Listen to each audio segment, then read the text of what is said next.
So I will be sharing, as Jillian and I have discussed, looking into what inclusivity in skincare and cosmetics means and what we can learn from looking at specific niche or audience segments to understand opportunities and emerging trends within the market.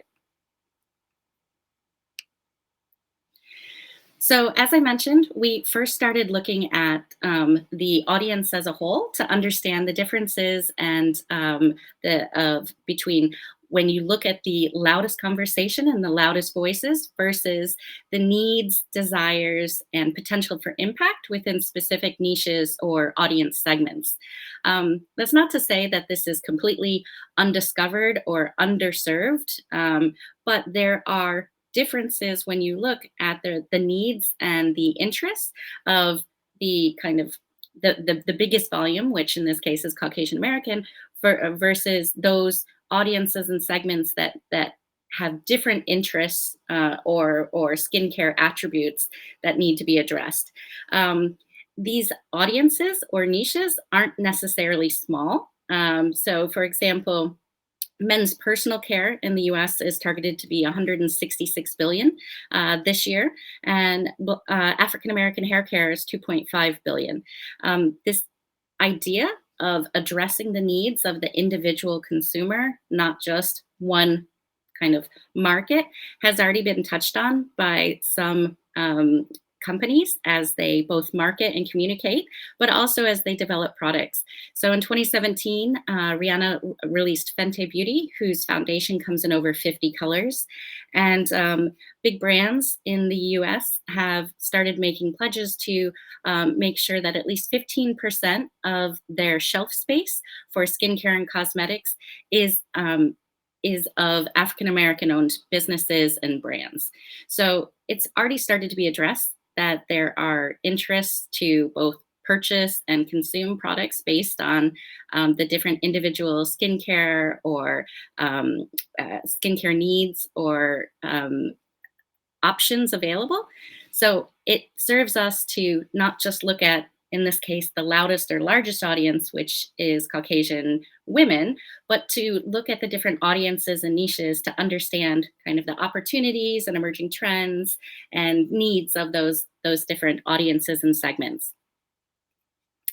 So as we briefly touched on, we started the analysis of this by first using social standards to understand the different audiences and the audience segments and whether they were over or under indexed on certain topics. So taking all conversation in the US around skincare and skin products and looking at the conversations by the different audience segments. So African Americans, Latino Americans, LGBTQ plus, and men in particular. Then we conducted social listening using social listening tools and manual qualitative and quantitative analysis to understand some of the who, what, why, how, and what behind the different over or under indexed topics and themes that we had identified. And then we also combined that with search data to understand the types of questions and the language used when people were just talking about things, but when they were searching for them as well. As I mentioned, when looking at the broad skincare conversation in the US, the loudest conversation and the largest volume is happening by women. So 86.41% of the overall skincare conversation was by Caucasian women of a median income. There are other groups represented, but overall, they're coming in at a much lower volume, but it's important to further explore these segments. When we look at the overall trends that are happening in that large data set that combines all of the different communities, you can see that far and away, anti-aging is leading the skincare requirements and interests when you look at everybody all combined. So anti-aging is at 8.79%, and that's up 2% from last year. So we started with these most prominent conversations to understand how does the overall conversation, product interest, and issues Does it resonate across the different segments, or can we, by looking at these different audiences, identify what's truly important and a real opportunity space for brands? When we looked at the top trending ingredients, again, those aligned with this anti-aging interest. They included collagen, hyaluronic acid, and vitamins, all of which are important in the formulation and ingredients of anti-aging products. One of the interesting things was that we saw an increase of the conversation and share of voice of African Americans within the skincare discussion, in alignment with the Black Lives Matter discussion that was driving many different conversations during this period.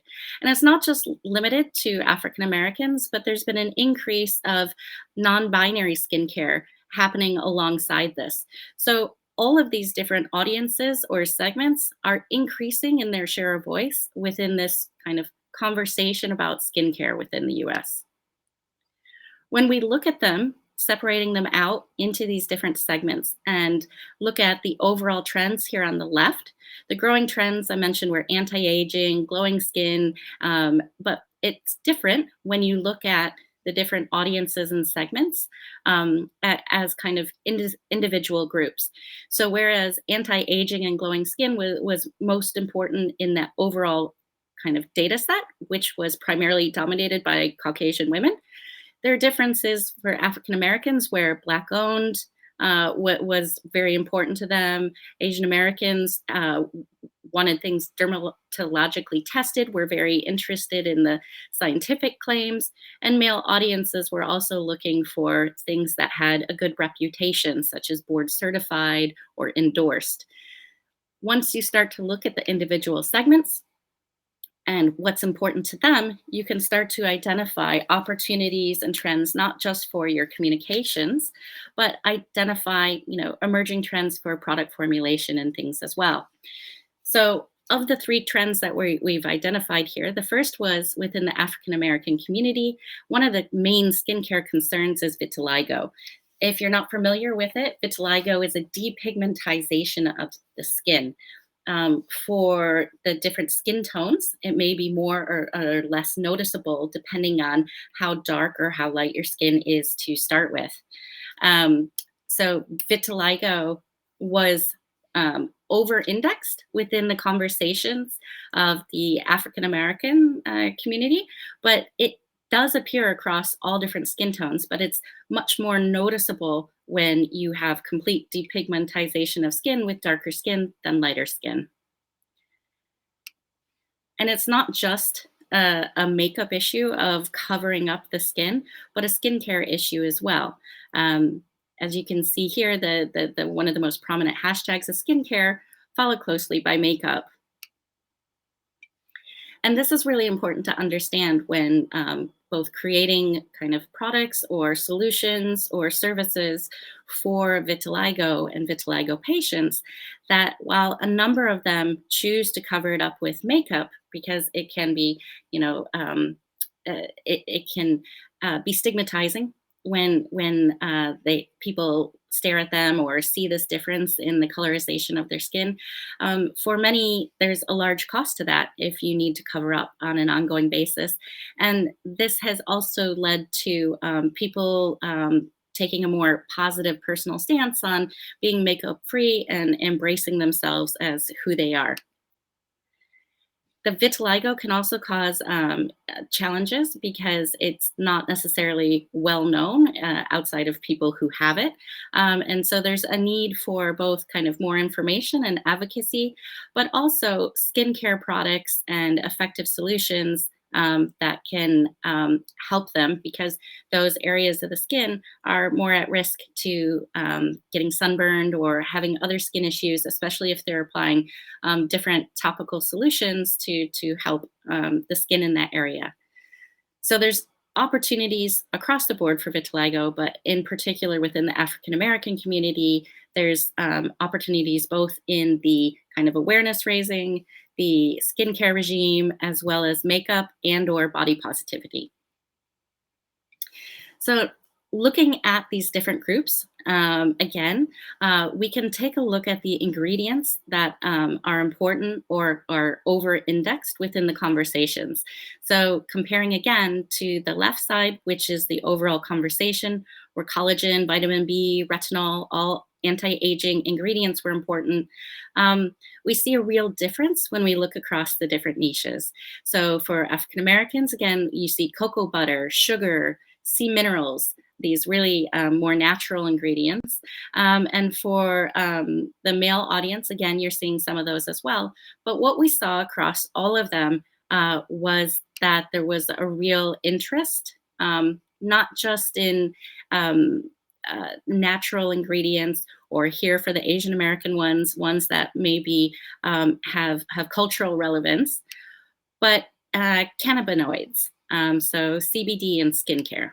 So we saw that CBD and skincare was a growing trend in both the conversation as well as products and skincare discussions. It did drop a little bit over the pandemic, but overall, there's both a number of searches and discussions on this on an ongoing basis across all of the different segments. In particular, the smaller niche segments, or as opposed to the mainstream. And they're interested in it, not just for its efficacy, but it's a healthy and natural option for some of their skincare. They're looking for its anti-inflammatory properties. And this seemed to resonate across the male, African American, and LGBTQ plus community. So when we're exploring different cuts of data based on these different niches or segments, it's really important that you look not just at what is kind of what you expect to see, but make sure that your research is open to things that are unexpected as well. So in this case, this is looking at the interest discussions of the male audience, and things that perhaps you might not expect to see in this one.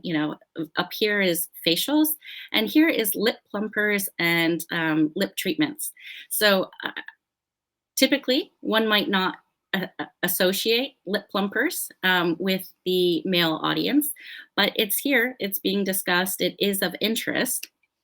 And at the same time, if you do a search on lip plumpers and lip plumping products, you can see that most of the marketing and content is steered towards a female audience.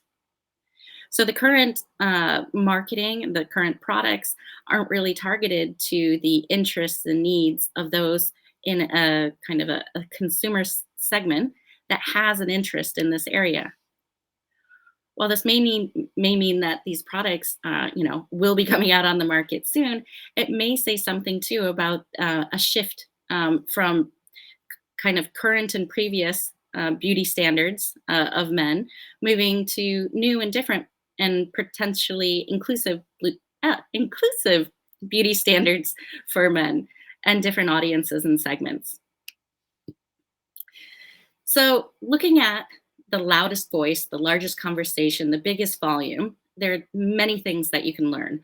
You can identify opportunity areas, you can identify trends, but where the richness and true kind of emerging trends are available is when you look at these audiences by their segment to better understand both their needs, their interests, and how and where to kind of have that conversation with them. It's only then that you can create a better understanding of these audiences and communities that allow you to improve your marketing, create better content, have an engagement with them in an authentic way, and formulate products and services that can really make an impact on these audiences.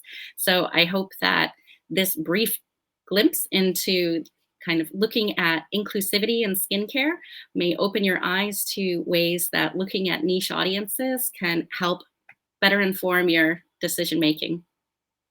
Thank you. Hi, brilliant. Thank you, Jackie. That was great. So we've got time for a couple of questions. There's one that's coming from Paul, and he was asking, what was your biggest aha moment in the study? I think, I mean, from those three different things, I was surprised that the cannabinoids were so prominent in the niche segments, but it didn't come out in the overall larger segment. I think that was one of the big ones, that it was one of the top ingredients for everybody except Caucasian women. And then I think the other one was all of the lip treatments and things that came up within the male audience that didn't show up there, that I didn't expect to see there. Yeah, brilliant. Can just one other question. Let's have a look. Feliani is asking, how was Instagram data helpful considering the search limitations for social listening platforms? And that's been widely discussed throughout the whole session. Here. So the advantage of using the social standards was it takes millions of pieces of Instagram data, anonymized Instagram data, and it does that over under indexing. So the Instagram data was used for that, to understand some of these segments at scale within beauty and skincare. But we didn't need the Instagram data to then do the social listening to understand the drivers behind that. Why, what was important? Why was this over under index? Because for that, we use social listening, where things like forums, blogs were all much more relevant and had rich data to kind of qualitatively answer that. Okay, brilliant. Thank you so much for that. Gary, Phil, I know that you have questions here, but I suggest that you connect with Jackie in the speakers tab and she'll be more than happy to pick those up with you. Jackie, thank you so much for that lively session. That was great. And yeah, thanks very much for it. Well, we've got all the slides and everything sorted out. So I'll see everybody on the next session. But Jackie, thank you so much. That was a fantastic session. Thank you. Thank you so much. Thank Bye. you. Bye.